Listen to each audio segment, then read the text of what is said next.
बहुत बहुत स्वागत है आपका। आज है 19 मई 2020। आप देख रहे हैं पिताजी न्यूज की खास खबरें। सबसे पहले बात करते हैं भारत के कोरोना आंकड़ों की। तो 1 लाख का आंकड़ा भारत ने कोरोना में पार कर लिया है। 1,293 टोटल केस हो चुके हैं। 3,155 लोगों की मौत हो चुकी है। सबसे ज़्यादा आंकड़े महाराष्ट्र में देखने को मिल रहे हैं, जहां 35,086 एक्टिव केस टोटल केस हैं। 25,400 एक्टिव केस हैं।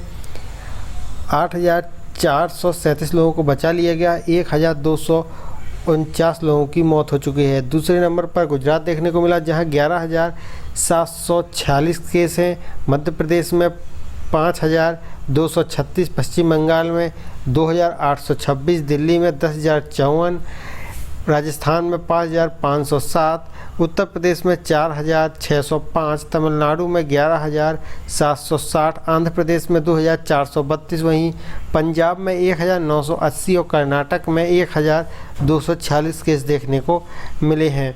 विश्व की अगर बात करें, 48,49,711 टोटल केस देखने को मिले हैं। 3,17,901 लोगों की मौत हो चुकी है।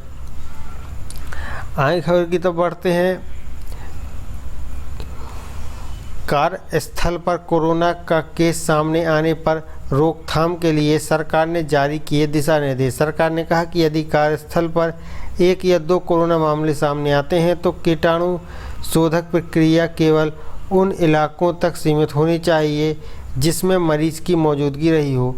पूरा दफ्तर बंद करने या अन्य इलाकों में काम रोकने की ज़रूरत नहीं है। अगर बड़ा आउटब्रेक होता है तो इमारत को 48 घंटे बंद रखना होगा। आगे खबर बढ़ते हैं। रामलीला मैदान में यात्रियों की अधिक संख्या को भीड़ का नाम दिया गया। गाजियाबाद के डीएम ने ये बात कही। गाजियाबाद के रामलीला मैदान में एकत्रित हुए हजारों प्रवासी मजदूरों को लेकर जिलाधिकारी अजय शंकर पांडे ने कहा कि आज जनपद से 6 ट्रेन रवाना होनी थी, जिनमें 9,000 लोगों को यात्रा करनी थी। उन्होंने कहा कि रेलवे स्टेशन में एक साथ भीड़ न हो, इसलिए लोगों को रामलीला मैदान में इकट्ठा किया गया। इसी को भीड़ का नाम दे दिया गया। आगे खबर बढ़ते हैं। दिल्ली में ऑटो में 1 यात्री, कैब में 2, बसें में 20 यात्री के साथ चल सकती हैं। सीएम केजरीवाल ने बात कही। दिल्ली के मुख्यमंत्री अरविंद केजरीवाल ने सोमवार को बताया कि लॉकडाउन 4 के तहत 31 मई तक ऑटो रिक्शा, ई रिक्शा व साइकिल रिक्शा में को 1 यात्री के साथ चलने की अनुमति होगी। उन्होंने आगे बताया कि टैक्सी, कैब में 2 यात्रियों के साथ चलने की अनुमति होगी, जबकि बसों में अधिकतम 20 यात्रियों के साथ परिचालन की अनुमति होगी। आगे खबर बढ़ते हैं। कर्नाटक में 4 राज्यों के लोगों का प्रवेश निषेध। 31 मई तक हर रविवार रहेगा पूर्ण लॉकडाउन।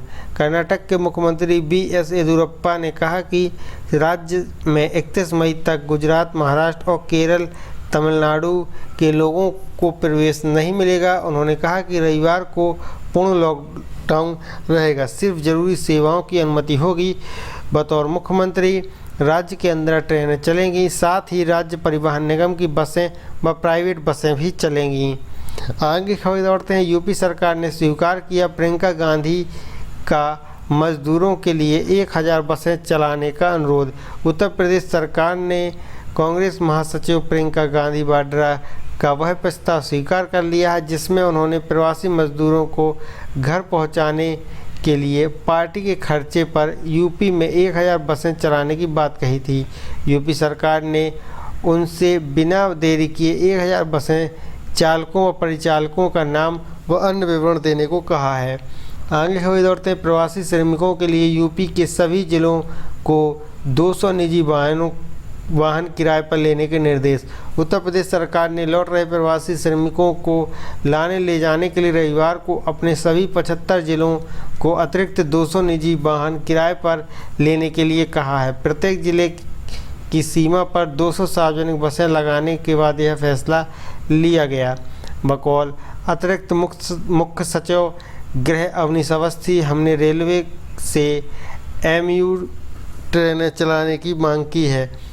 आगे खबर बढ़ते हैं। सीबीएसई ने 10वीं और 12वीं की बची हुई परीक्षाओं की डेट शीट जारी कर दी है। केंद्रीय माध्यमिक शिक्षा बोर्ड ने 10वीं और 12वीं कक्षाओं की बची हुई परीक्षाओं की डेट शीट सोमवार को जारी कर दी। प्रदेश शिक्षा मंत्री रमेश पोखरियाल ने ट्विटर पर शेयर किया। 10वीं की परीक्षाएं केवल उत्तर पूर्वी दिल्ली में पढ़ रहे छात्रों के लिए होंगी। दोनों कक्षाओं की बोर्ड की परीक्षाएं 1 जुलाई से 15 जुलाई के बीच होनी हैं। आगे खबर बढ़ते हैं। गाजियाबाद में बिना सोशल डिस्टेंसिंग हजारों प्रवासी मजदूर हुए जमा।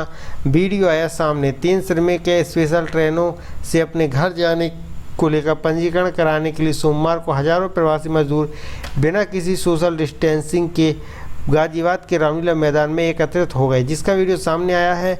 बतौर रिपोर्ट्स ये तीनों श्रमिक ट्रेनें उत्तर प्रदेश के अलग अलग हिस्सों में जाएंगी। दरअसल लॉकडाउन के बीच हजारों प्रवासी मजदूर घर जाना चाहते हैं। आगे खबर बढ़ते हैं। 6 कर्मचारियों का कोविड-19 टेस्ट पॉजिटिव आने के बाद ग्रेटर नोएडा का ओप्पो प्लांट बंद किया गया। चीनी स्मार्टफोन कंपनी ओप्पो के 6 कर्मचारियों को कोरोना वायरस टेस्ट पॉजिटिव आने के बाद ग्रेटर नोएडा संयंत्र में काम रोक दिया गया। बतौर ओप्पो करीब 3000 कर्मचारियों का कोविड-19 टेस्ट करवाया गया और उनका रिजल्ट का इंतजार हो रहा है। राज्य सरकार की अनुमति के बाद 30% कार्यबल के साथ 8 मई को संयंत्र शुरू हुआ था। फिलहाल आपका वीडियो को देखने के लिए बहुत बहुत धन्यवाद।